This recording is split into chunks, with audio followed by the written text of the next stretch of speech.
Welcome to the Pregnancy Help Podcast. I'm Christine Grimmett, and we're here for part 2 of our prenatal diagnosis series. I'll put a link to part 1 below in the show notes, or you could scroll back just a bit on your podcast player to find prenatal diagnosis part 1. And in part 1, we talked about what a prenatal diagnosis is and how it can sometimes be presented to parents in a way that really pressures the parent into making a very quick decision without actually knowing all of their options. So I encourage you to go back and listen to that just to get the full background. And one thing we mentioned in that last episode was Option Line, which is a 24/7 pregnancy helpline. Option Line consultants are ready to take those initial calls for help from those facing pregnancy-related questions and then connects them with pregnancy help organizations nearby so that they can receive continuing care. Option Line is also helping to provide immediate assistance to parents who have just received news of prenatal diagnosis, and we'll talk about that and some other tools in just a moment.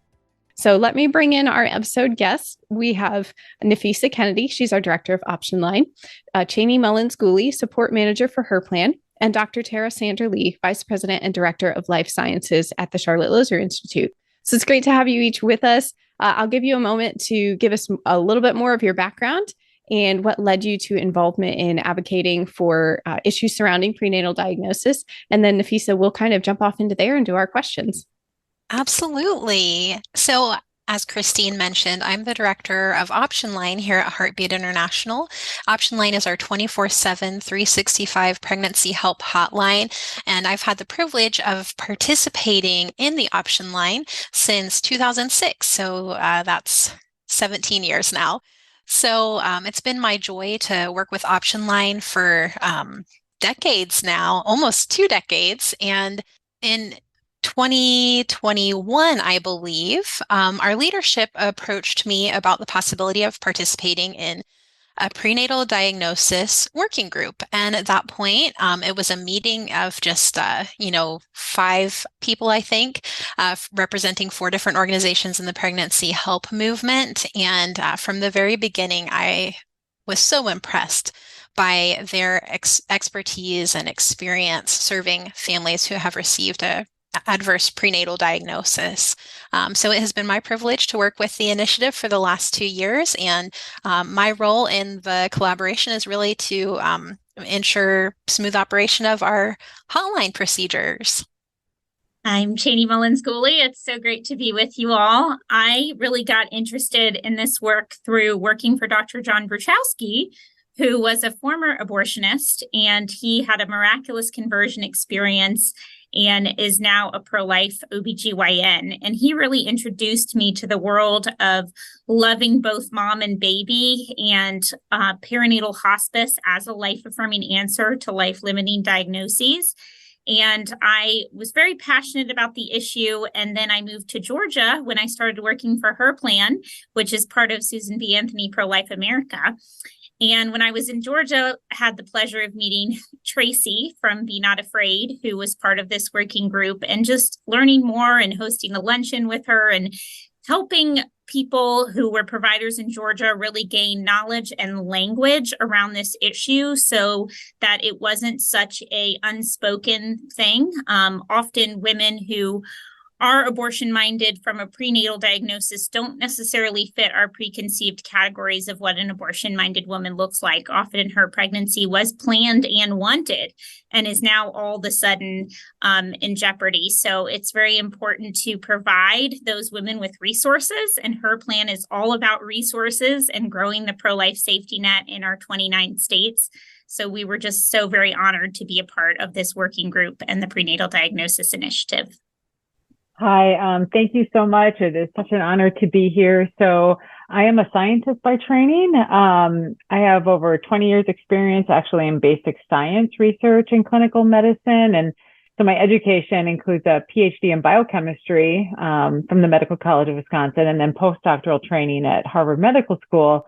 And I've also held faculty appointments at Medical College of Wisconsin and Children's Hospital. And actually what really started to get, where I started to really gain an interest in prenatal diagnostic testing is that I actually served as scientific director of a molecular diagnostics lab at a children's hospital for almost a decade. And that's where I really began to understand just kind of the techniques involved and the concern and the major concerns that I had just around false positives and understanding better about how once a family determines that they have the potential of having a baby with a prenatal diagnosis, such as like Down syndrome, that there's actually a really high risk of abortion. And so that really concerned me. I started to get more, and I started to educate people more on the concerns around prenatal diagnosis and fetal anomaly in general. And so I started then to testify more on just educating policymakers. And that's where I became aware of the Charlotte Lozier Institute. And I stepped down from my director position at the Children's Hospital and then was 100% into the pro-life movement with Charlotte Lozier. And I've been doing that ever since 2019. And as you mentioned, I now serve as vice president and director of life sciences. And this is just such a joy to work with this entire team, and especially on this project with prenataldiagnosis.org, because it's just it fits so well with the purposes of Charlotte Lozier Institute, which is really to educate on the humanity of the unborn child, and to really help people to understand just the precious life that each one of these ones is, and to protect them as best as we can through education and changing in policy. So thank you so much for having us. We're really excited. Wow. And this is exactly what I was talking about when I said the expertise on the prenatal diagnosis working group.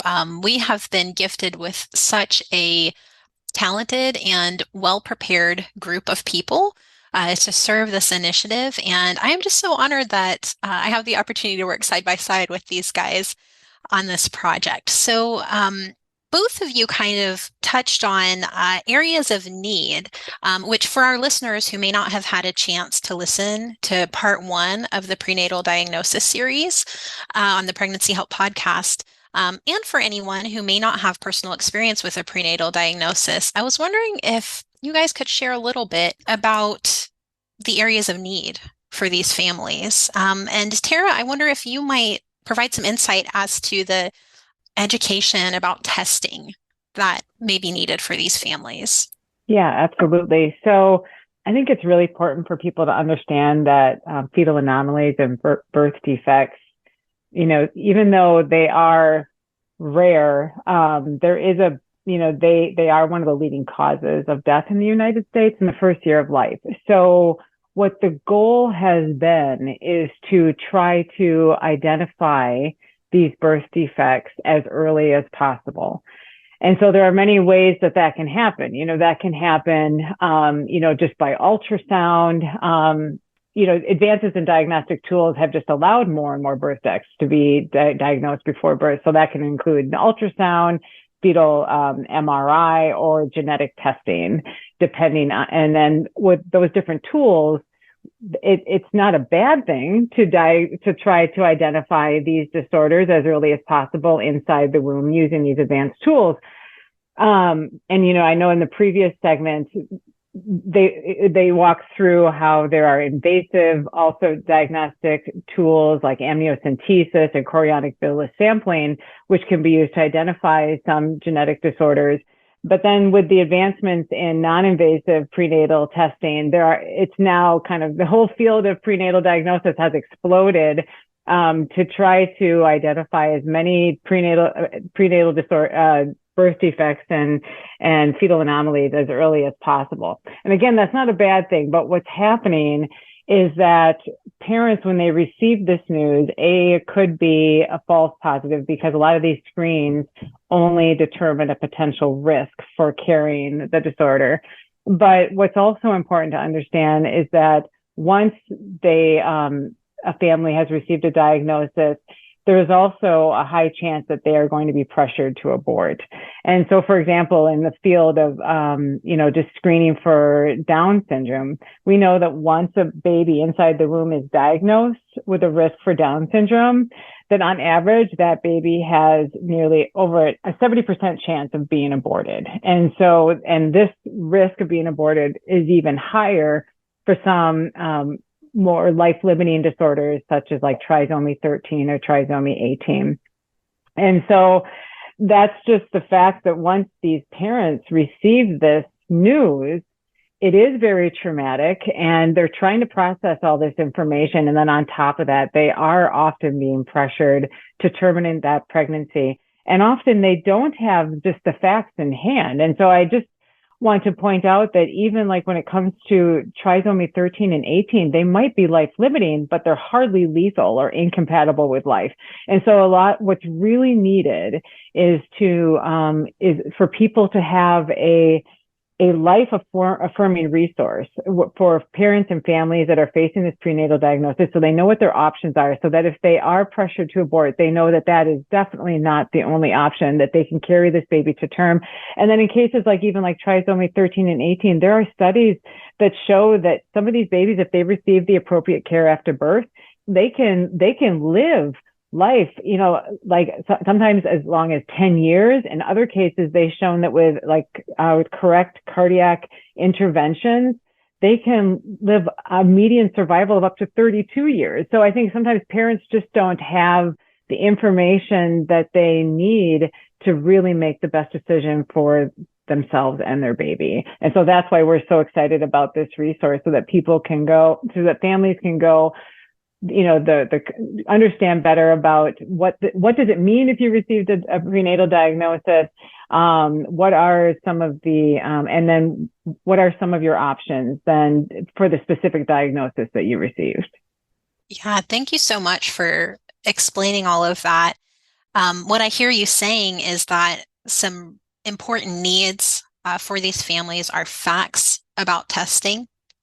They need to understand their true options, all of their options, and really they need hope. They're presented often with only one option, and it's the option they least desired for their pregnancies. We talk a lot in our working group about how these families wanted their pregnancy. They were planning nurseries. They were excited. Their families know about the baby, and this is a different type of unplanned pregnancy news than we are used to dealing with in the wider pregnancy help movement. So what's seriously lacking for these families is a sense of hope. And Cheney, your area of expertise is resources. You are all about the resources. So what are some needs when it comes to resources for these families?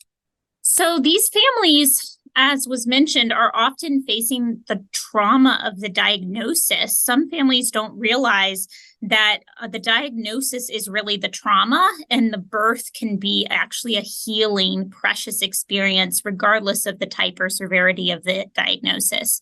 And so it is really a beautiful thing when you can come alongside the mom, when you can help her in her grief, because no matter what type of diagnosis she's facing, she's going to be experiencing grief. And often it's a disenfranchised grief, a grief that society doesn't acknowledge or understand. And then it's compounded by pressure a lot of times from the medical community to end a pregnancy when there really is no medical reason to do so, when the baby is perfectly fine inside of mom, exactly where it should be. And moms want to love on their children. They want to be with their sick children.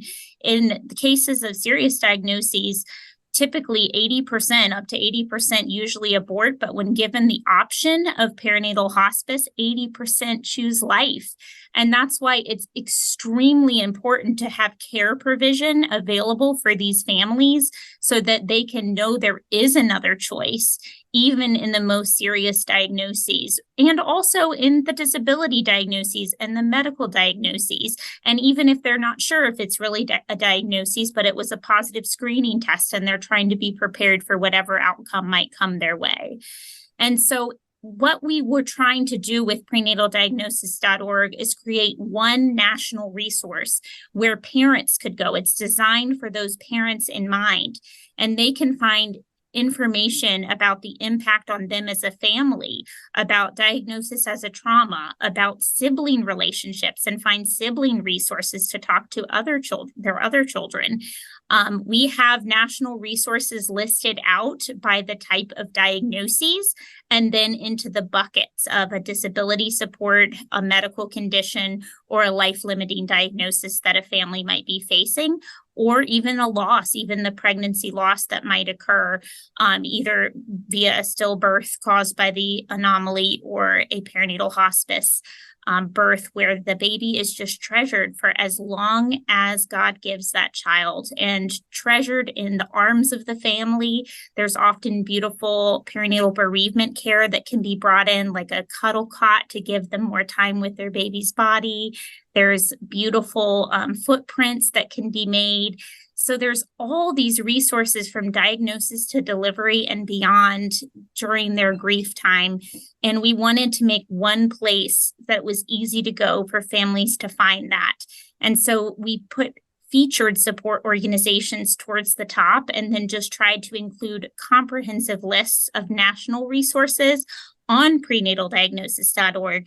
And then for ongoing local support, you can go to herplan.org, where you can find the Her Plan directory, and that can provide local resources, everything from a birth photographer to a bereavement doula and different additional support. So we wanted somewhere to go nationally and somewhere to go locally.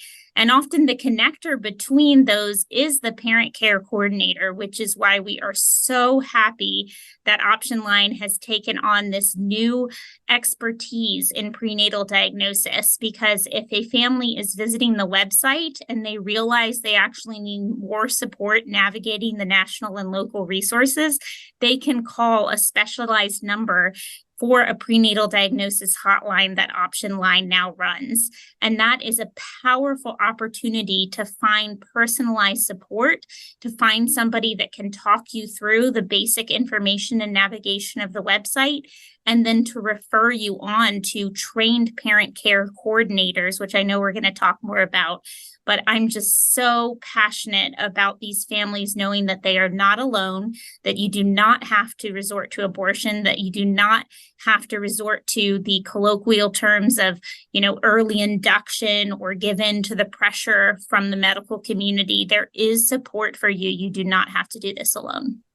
Absolutely. And that's our heart too at Option Line. And we're so grateful to finally have the prenatal diagnosis hotline up and running.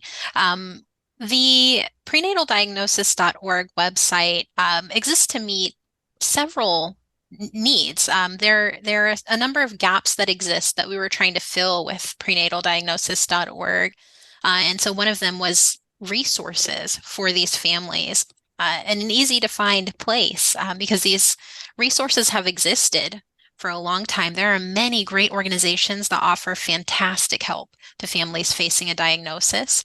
And there's also some really valuable information coming from the medical community. But in most cases, these families have had to dig and dig and dig to find the resources and information they need. And when you're experiencing a trauma response, it's not easy to do that, right? And so these families end up hopeless because they don't have the energy to do this search for help. So prenatal diagnosis really exists to fill those gaps. Tara, would you mind sharing with our listeners a little bit about how the website came together from a content standpoint? So the website really came together, in a joint collaboration of 4 major entities. So Heartbeat International, Her Plan, where Cheney resides, Be Not Afraid, and then the Charlotte Lozier Institute, which we also have access to a lot of expert scholars in the fields of medicine and science. So the idea was that we could all come together with our area of expertise. And, after much deliberation, we brought in experts, and it was I think it was about a couple of years in the making that we were able to just really discuss and explore what was going to be the best approach for families that were facing a really difficult decision and had just received some really difficult news. And so we know that it's important to provide information, but we didn't want it to be overwhelming either. I mean, I'm a scientist, so it's really easy for me to go deep into the weeds really fast. And so we really wanted this information to be approachable, and so that people could feel like this was a safe place, that they could dig as deep as they wanted to given where they were in their journey once they received this diagnosis. And so what we've worked really hard to do, like for example, is from the minute that they receive the diagnosis, we want them to understand, what does this even mean that you received a positive prenatal result, diagnostic result? So we walk them through just understanding a test result. What's the terminology that is often used, and what does that mean? What are some potential limitations to the result the test that was done and the result that you just received? So, we even try to get into some of the genetics at a very basic level, so that if they received a diagnosis that is genetically related, that they understand that a little bit more.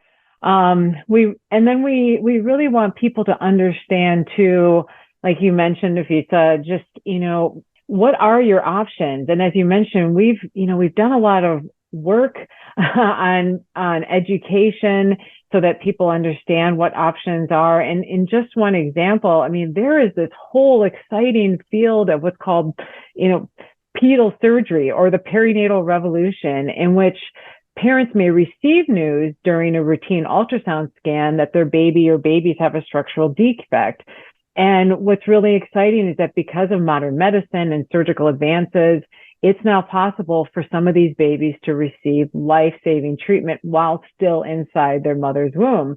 So for example, like spina bifida, this, just within the last few decades, this whole area has really advanced, so that now babies actually, if they are a candidate for this surgery, they will actually do better if they receive the surgery before birth rather than wait until after birth. And so we want parents to just be equipped with all of this information right up front. And, like we said, we present it in a way that, if you're ready for the information, it's there. If you need to just put a pause on it and then come back to it at a later time. And, we want to provide that information so that parents really understand that if this is the diagnosis you received, this is all the information that is available right now to help you through this journey. So hopefully that provides a little bit more information of kind of where we came from and where we're going with this. Yeah, absolutely. And that was, I think, just the beauty of the collaboration between all four organizations, is we each had something unique to offer when it came to the content. So we had multiple physicians providing content.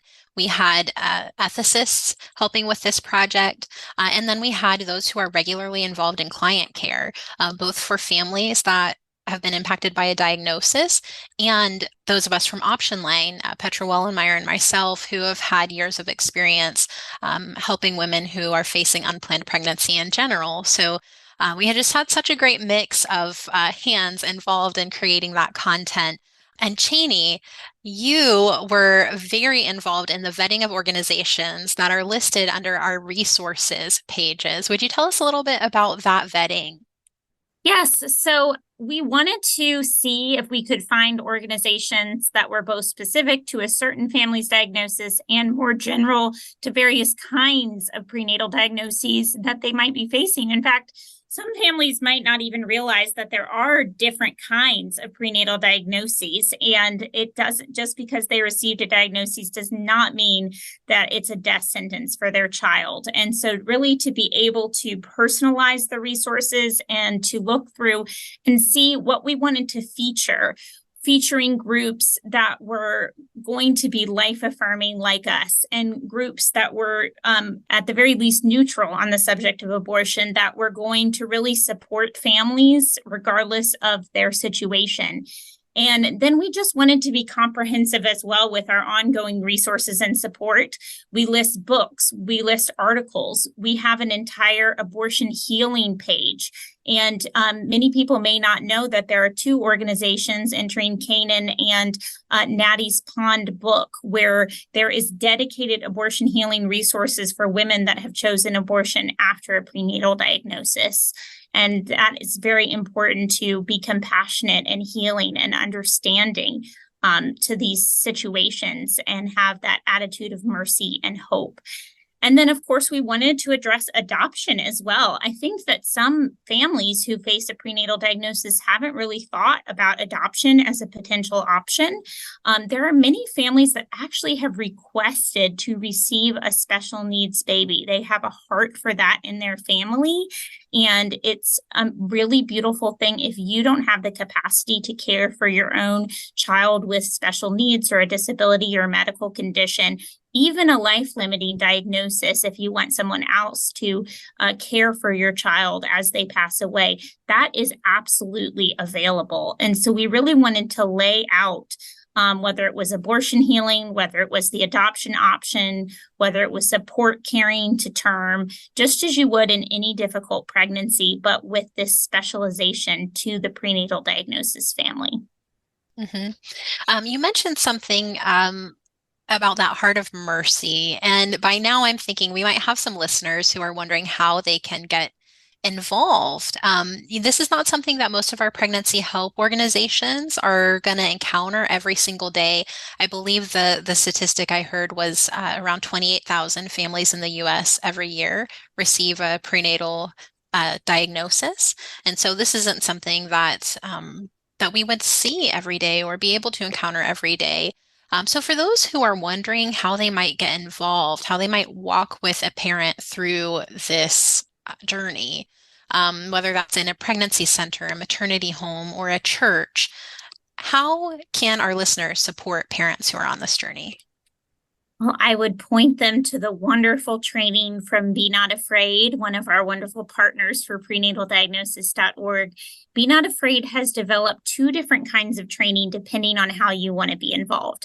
So you can actually take their peer volunteer training, and peer support is beautiful. It often involves walking with families as a friend, as a mentor. Sometimes families can be matched with other families that faced a similar diagnosis.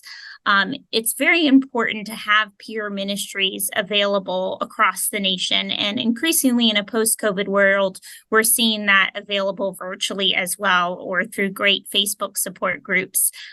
For example, Verity's Village has been wonderful peer support.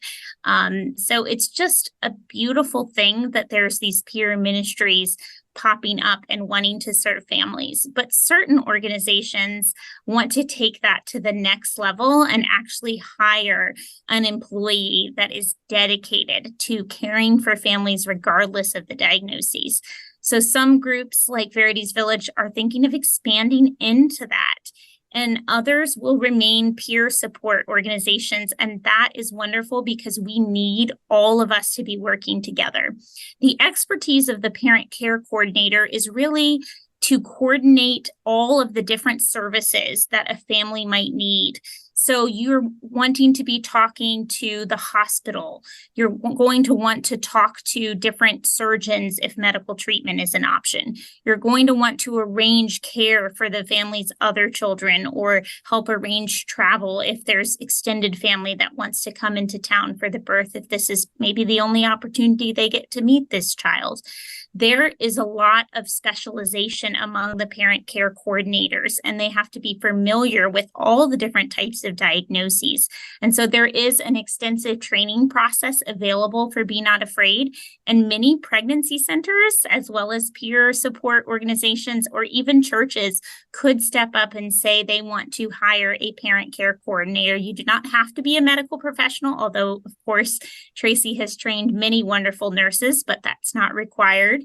And for parent care coordinators, really, you just have to have that heart to serve families in this certain situation. You can do so virtually. Typically, a parent care coordinator is going to cover a couple of different states in their region as we build out this care support network across the country. And so we're hoping that through the hotline and through other connections and partnerships like Sidewalk Advocates for Life, you will be receiving referrals for these women. And of course, there are pregnancy clinics that do occasionally see women with these kinds of prenatal diagnoses. And to know that they can send them to you for ongoing care and support is really a beautiful answer to the call for this particular child, for this particular need within our beautiful and broad pro-life movement. So I really encourage people, whether it's that introduction peer training, or maybe you just want to take that to be more informed about this issue and informed consent and the different testing. And I really encourage you to do that, because a lot of people are unfamiliar with this issue, and you never know when you might encounter someone who is facing this. In fact, when we were doing the project of the website, my own family had a prenatal diagnosis for my nephew of cleft lip and palate. And so we were able to really see firsthand what it's like to go through the difficulty of that, even though we knew there was treatment available. And it really just gives you a heart for these families going through even more serious difficulties.